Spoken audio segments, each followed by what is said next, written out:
Shalom, saudara sekalian yang terkasih dalam Tuhan. Apa kabar? Senang sekali jumpa bersama dengan saya, Pendeta Andi Silalahi, dalam renungan harian. Pembacaan firman Tuhan diambil dari Matius pasal 24. Secara khusus kita akan baca dalam ayat ke-14. Sebelumnya kita berdoa.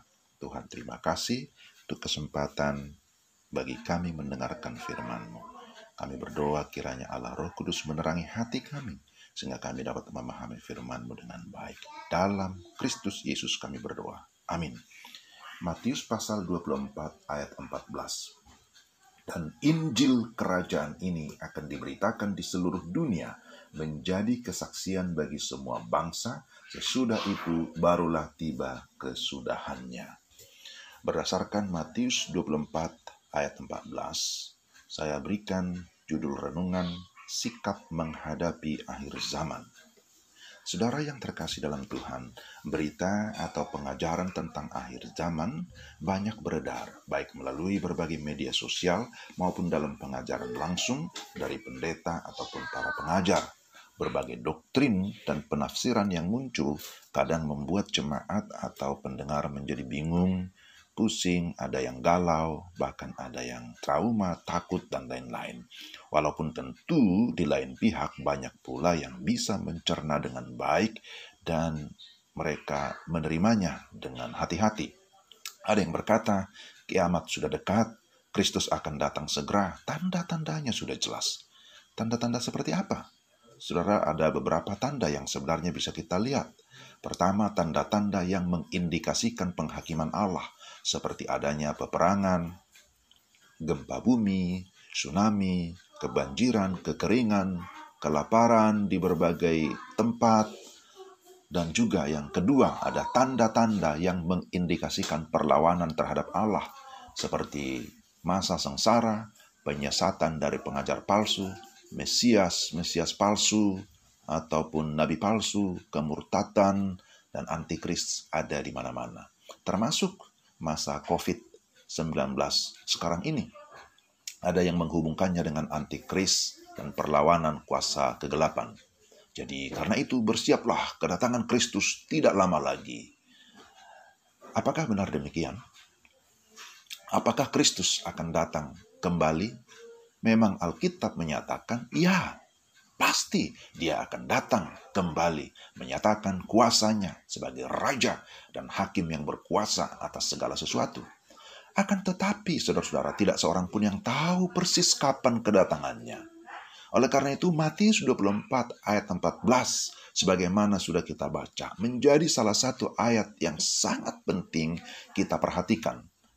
Dan Injil kerajaan ini akan diberitakan di seluruh dunia, menjadi kesaksian bagi semua bangsa, sesudah itu barulah tiba kesudahannya. Jadi, pemberitaan Injil merupakan tanda yang terpenting, yang merupakan tanda kasih karunia Allah bagi manusia berdosa. Jadi penekanannya ada di ayat ini. Injil harus diberitakan kepada semua bangsa atau suku di dunia.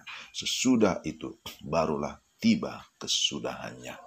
Menurut penelitian dari tim Joshua Project, ada sekitar 16.000 suku di dunia. Dan baru sekitar 9.000 suku yang sudah terjangkau. Itu berarti masih ada sekitar 7.000-an suku yang belum terjangkau. Inilah tugas gereja menjelang kedatangan Kristus kembali. Jadi bagaimana seharusnya kita menyikapi kesudahan zaman atau akhir zaman? Di dalam Matius 24, Tuhan Yesus mengingatkan murid-muridnya bagaimana mereka menyikapi akhir zaman. Ada beberapa hal yang harus kita perhatikan. Pertama, jangan tersesat. Dalam ayat 4 dan juga ayat 11, Yesus berkata, waspadalah supaya jangan ada orang yang menyesatkan kamu.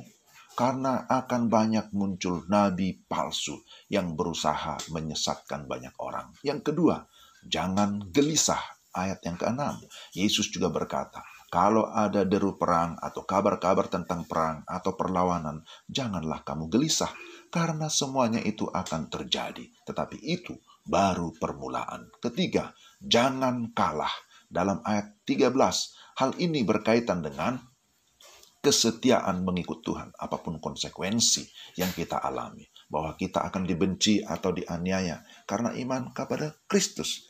Dan Yesus sendiri sudah menyatakan itu kepada murid-muridnya. Yang keempat, jangan bimbang.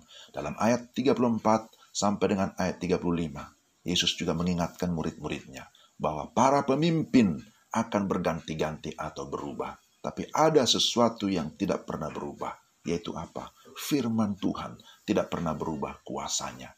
Maka percayai, taati, dan andalkanlah firman Tuhan. Yang kelima, jangan bingung. Dalam ayat 42 kita bisa baca di sana, kita tidak perlu bingung tentang kedatangannya. Yang penting adalah mari kita tetap berjaga-jaga. Bagaimana agar kita tidak tersesat, tidak gelisah, tidak kalah, tidak bimbang, dan tidak bingung? Maka pertama, tetaplah hidup dalam firman Tuhan. Sebab firman itu pelita bagi kaki kita dan terang bagi jalan kita. Firmanlah yang menuntun hidup kita. Dan firman itu juga membawa kita kepada kepastian keselamatan di dalam Yesus Kristus. Yang kedua, tetaplah bergiat dalam memberitakan Injil atau firman Tuhan. Sebab kesudahan segala sesuatu akan tiba jika Injil sudah diberitakan di seluruh dunia. Injil itulah yang membawa kedamaian di hati. Injil itulah yang menenangkan jiwa. Dan Injil itu pula yang menuntun hidup agar tetap bertahan dan setia sampai akhir. Dan yang ketiga, mintalah pertolongan Allah Roh Kudus, Sang Pengajar utama, penuntun, penghibur, penolong, serta pelindung yang berkuasa dan berdaulat atas kehidupan kita. Kiranya Tuhan terus menguatkan iman kita, Tuhan terus menopang kita dalam menghadapi masa-masa yang sulit seperti sekarang ini. Amin. Mari kita berdoa. Tuhan, terima kasih untuk firman-Mu. Kiranya Roh Kudus menolong kami supaya kami dapat memahami firman-Mu, menerima firman-Mu, dan setelah itu kami dapat menerapkan dalam hidup kami. Berkati semua pendengar dimanapun mereka boleh mendengarkan pemberitaan firman Tuhan ini. Dalam nama Tuhan Yesus kami berdoa. Amin. Terima kasih pendengar sekalian yang sudah mengikuti renungan ini, dan saya percaya Tuhan memberkati saudara-saudara sekalian. Shalom.